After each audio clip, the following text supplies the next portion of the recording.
Adam Houston, who asks, is sports gambling a sin? So this is a debate that I have had for many years before its legalization. Okay.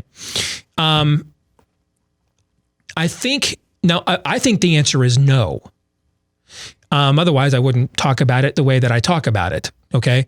But what's important for the audience to understand is, and you guys have been with me and listened to me even before you came to work here. So I hope you'll back me up on this. And if I'm lying, call me out. But this is not a case of me reverse engineering here.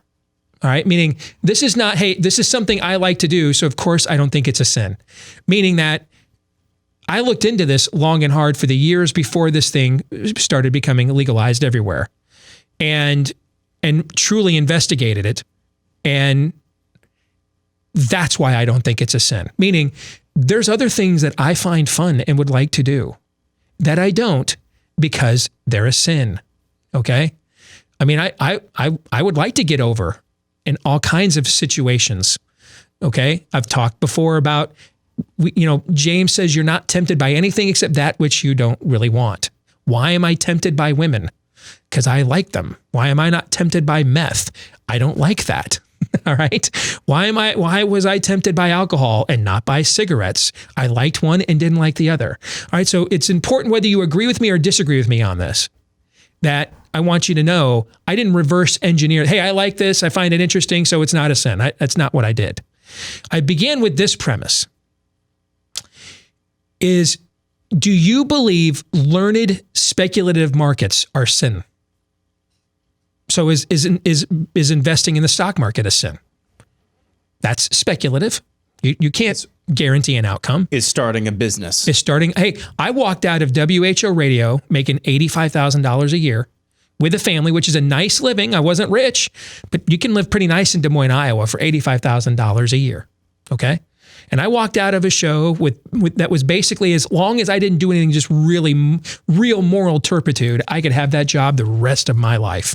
I mean, there's people that are working at WHO and I left 9 years ago now, that were there for 30 years before I got there and are still there. It's one of those places where you can have an assured job in broadcasting, as close as the marketplace in this day and age allows you. And I walked out of there with a 6-month non-compete and no understanding of how I had theories, but no real practical experience with how I was going to get to where I'm at right now. I took a speculative risk. That was my gamble.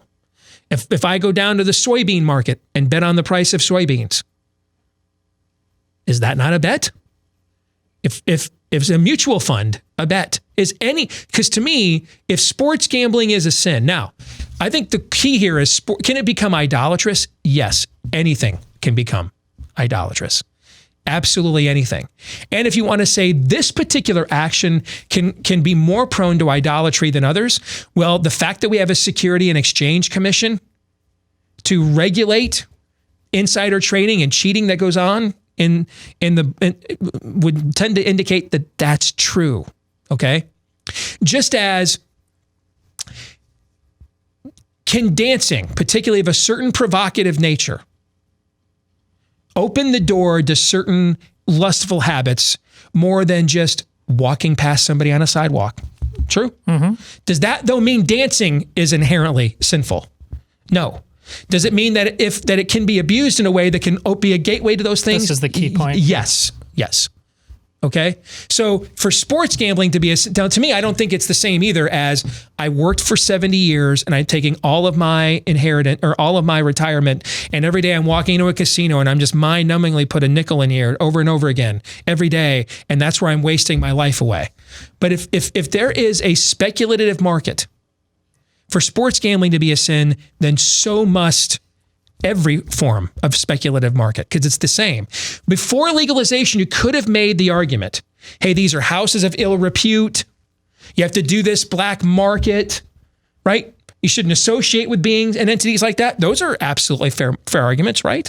Yeah. Okay? But now that we are now these things have become corporatized, where they're as heavily regulated as anything else, I think that for sports gambling, legalized sports wagering to be a sin, then any form of speculative investing has to be a sin. And if you have an alternative view, by golly, email it to me. I will entertain it. I've had these conversations on this show for years before this ever actually got to this point. To me, this is another analogy. The answer to me is obviously no. And it's along the lines of college right now. Is going to college a sin? Of course not. Do you really need to look at the current upper status of the landscape of college and wonder what you're throwing your kids into? Yes. And on the show, we've had this debate. I think sports gambling has become a huge problem. But is it inherently a sin? Again, obviously, no.